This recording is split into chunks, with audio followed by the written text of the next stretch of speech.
Good morning, students. Today we start our first poem, My Mother at 66. आज हम हमारी first poem my mother at 66, मेरी माँ 66 की एज में पहुँच गई हैं, इस पोएम को रीड करेंगे, इसकी समरी देखेंगे। पर इससे पहले अबाउट द पोएट्स, हम पोएट्स के बारे में कुछ जानेंगे। तो let's start our first poem my mother at 66 and in this about the poets. The poets Kamala Das was wrote by her pen name of Madhavi Kutty. Poets my mother at 66 की जो poets हैं, कवयित्री हैं कमला दास, इन्होंने माधवी कुट्टी नाम उपनाम से भी कई कृतियाँ लिखी हैं, कई लेख लिखे हैं। She was born in Kerala, इनका जन्म केरला में हुआ था, and is one of India's first poets, और ये भारत की पहली कवयित्री हैं। हर राइटिंग्स ब्रिंग आउट हर ट्रू इनर फीलिंग्स, और इनके लेखों में इनके सच्चे आंतरिक भाव जो हैं, मनोदशाएं जो हैं, वो इनके लेखों में प्रकट होते हैं। तो ये तो हमने जाना किसके बारे में, अबाउट द पोएट्स। अब हम अबाउट द पोएम देखते हैं कि पोएम में क्या है। सिर्फ हम उसकी थोड़ी सी बात देखेंगे, बाकी हम समरी में देखेंगे। तो in the poem my mother at 66, अब इस पोएम में जिसका नाम माई मदर एट 66 है, she talks about her mother. कवयित्री कमला दास जो है अपनी माँ के बारे में बात करती हैं। This poem is based on mother daughter relation, और ये कविता जो है ये माँ और बेटी का जो संबंध है उस पर आधारित है। And the poets share her feeling for her mother, और साथ ही साथ पोएट्स जो हैं उन्होंने अपने माँ के लिए उनकी जो फीलिंग्स हैं, उन फीलिंग्स को हमारे साथ शेयर किया है कि वो अपने माँ के बारे में क्या भाव रखती हैं।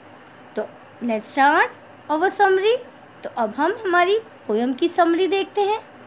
इन दिस पोएम, इस पोएम में she describe her feelings of love and attachment toward her ageing mother. अब इस कविता में कवयित्री जो है वो अपने प्रेम की, स्नेह की जो भावनाएं हैं, और अपनी वृद्धावस्था में पहुंची हुई जो माँ है उसके प्रति अपना जो अटैचमेंट, लगाव है, उसका वर्णन करती हैं।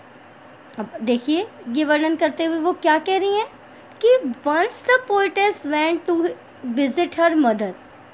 अब पोएट्स जो है अपनी माँ के साथ नहीं रहती हैं, तो स्टार्टिंग उन्होंने इसी लाइन से की कि जब एक बार वो अपनी माँ से मिलने आई थी, शी वॉज आई थी, और she was on her way back to the airport to return to Cochin, और कोचीन वापस जाने के लिए एयरपोर्ट जाने का जो उनका रास्ता था, उस रास्ते पर वो आ चुकी थी। मतलब अपनी माँ से वो मिल ली, और अब कोचीन उन्हें जाना था वापस, तो इसलिए एयरपोर्ट की तरफ वो रवाना हो रही थी। तो उस समय का उन्होंने वर्णन किया है। तो वो क्या कहती है, देखिए वापसी के रास्ते में क्या हुआ। She looked at her mother, उन्होंने अपनी माँ को देखा। कहाँ देखा, who was seated beside her in the car, उन्होंने देखा कि उनकी कार में उनके बगल की सीट पे उनकी माँ बैठी हुई थी, जबकि ऐसा नहीं था, केवल कवयित्री को ही ऐसा महसूस हो रहा था क्योंकि माँ तो घर पे थी। इसलिए वो क्या कह रही हैं कि मैंने अपनी माँ को कार में अपने पास की सीट पर बैठे देखा। Her mother had dozed off to sleep, उनकी माँ को इतनी तेज नींद आ रही थी, सोने के लिए वो क्या कर रही थी, उबासियाँ ले रही थी। एंड हर एजिंग फेस, और वृद्धावस्था से जो उनका झुर्रियों भरा चेहरा हो चुका था, was smoky in colour like ash, और उनका जो वृद्धावस्था से जो चेहरा हो चुका था, वो चेहरा कैसा लग रहा था, राख के समान हो चुका था, धूमिल सा। हर माउथ वॉज ओपन, और उनका जो मुंह था वो भी खुला था। And she resemble a dead body, और ऐसा प्रतीत हो रहा था मानो कि वो डेड बॉडी हो, एक लाश हो। तो यहाँ पर कवयित्री भयभीत हो रही थी। यहाँ पर उन्होंने अपने माँ को एक कॉर्प्स से, एक डेड बॉडी से कंपेयर करते हुए कहा कि उनकी माँ जिस प्रकार से एक डेड बॉडी जो होती है वो अपने सारे ही एक्टिवनेस को खो देती है, उसी प्रकार उनकी माँ जो थी वो भी उसी तरीके से दिखाई दे रही थी। द पोएटेस पोएटेस लिखेंगे आप लोग। द पोएटेस रियलाइज दैट, तो इसलिए अब कवयित्री को महसूस हुआ, जब उन्हें ऐसा फील हुआ कि एकदम डेड बॉडी की तरह हो गई है उनकी माँ, तो पोएटेस कवयित्री जो थी उन्हें महसूस हुआ कि हर मदर वॉज ओल्ड, कि उनकी माँ अब बहुत वृद्ध हो चुकी हैं। शी फेल्ट पेन, उन्हें बहुत दर्द महसूस हुआ। एंड सिंपैथी फॉर हर, और अपनी माँ के लिए उन्हें बहुत सहानुभूति हुई। Her mother needed love, affection and care, और उन्हें अब उनकी माँ को अब प्रेम की, स्नेह की और देखभाल की ज़रूरत थी, ऐसा कवयित्री ने महसूस किया। In order to come out, अब ये सब जब वो सोच रही थी तो ये सारी बात सोचकर वो बहुत दुखी हुई, और इसलिए आगे क्या कह रही हैं, in order to come out of the gloom, इस दुख से कम आउट बाहर आने के लिए, the poetess shifted her glance, कवयित्री जो थी उन्होंने अपनी जो नज़र थी उसे परिवर्तित कर लिया। And looked out of the car's window, और कार की खिड़की से बाहर वो देखने लगी। There she saw young trees pass by, और खिड़की से बाहर उन्होंने देखा कि छोटे छोटे जो पेड़ हैं, मीन्स जो पौधे हैं, वो बाहर गुजर रहे थे, क्योंकि गाड़ी चल रही थी ना, तो गुजरते हुए उन्होंने देखा। Little children were running out of their houses into the playground, अब छोटे बच्चों को भी उन्होंने देखा जो कि अपने घर से दौड़ते हुए बाहर निकल रहे थे प्लेग्राउंड की तरफ जाने के लिए। These things were contrary to the aging face of her mother, और ये दोनों ही चीज़ उनकी वृद्धावस्था से युक्त उनकी माँ का जो चेहरा हो चुका था उनको विरोधाभास दे रहा था, विरोध कर रहा था, क्योंकि माँ जो थी वो तो वृद्ध हो चुकी थी, और चिल्ड्रन और यंग ट्रीज जो थे उनका तो जीवन लाइफ अभी स्टार्ट ही हुई थी और इनकी एंड की तरफ आ गई थी, इसलिए दोनों ही चीज़ें कॉन्ट्रे विरोध कर रही थी। ध्यान रखिएगा क्वेश्चन आएगा कि कॉन्ट्रे के लिए कौन से वर्ड्स यूज़ में लिए, सिमिलर किससे बताया, डेड बॉडी से बताया, ठीक है, तो ये ध्यान रखना है आपको, इसलिए समरी में भी थोड़ा ध्यान देना है। They symbolise energy, life and happiness, और ये जो यंग ट्रीज और लिटिल चिल्ड्रन है ये ऊर्जा, जीवन और खुशियों का प्रतीक थे, इसलिए कॉन्ट्रे हो गया। तो ये चीज़ ध्यान रखनी है आपको कि सिम्बलाइज किसके हैं, young trees and little children. आपके जो क्वेश्चंस आंसर आएंगे उसमें इस तरह से पूछा जाएगा, तो ये ध्यान रखना है आपको, ठीक है।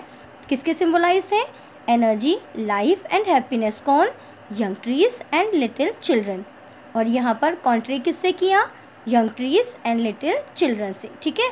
अब चलिए हम आगे बढ़ते हैं।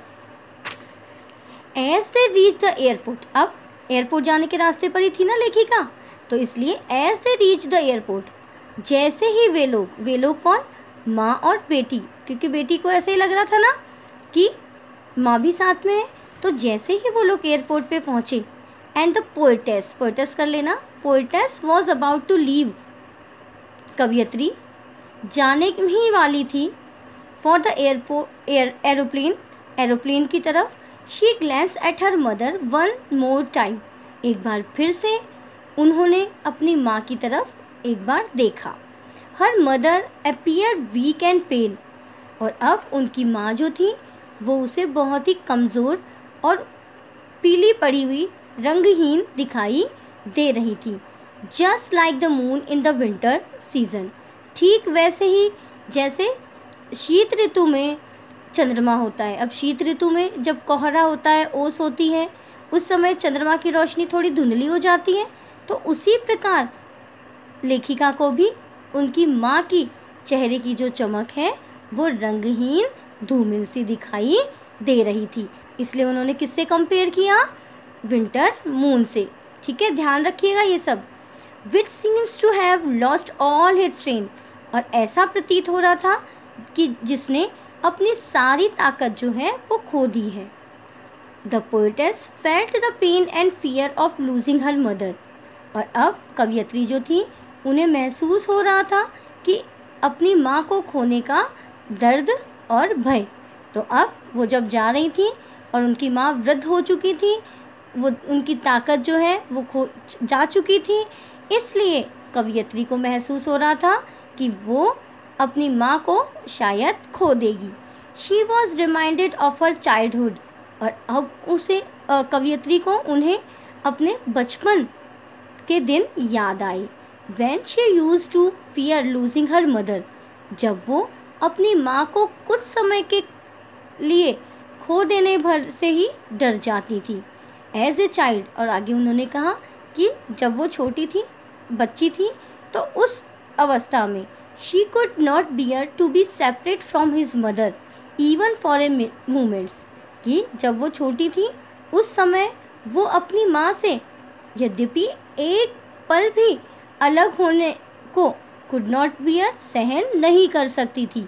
पर नाउ अब the loss would be permanent, उन्होंने सोचा, तभी तो वो डर रही थी कि इस बार जो क्षति होगी, हानि होगी, वो तो स्थायी रूप से हो जाएगी, क्योंकि her mother was about to die, उनकी माँ जो है मरने वाली थी।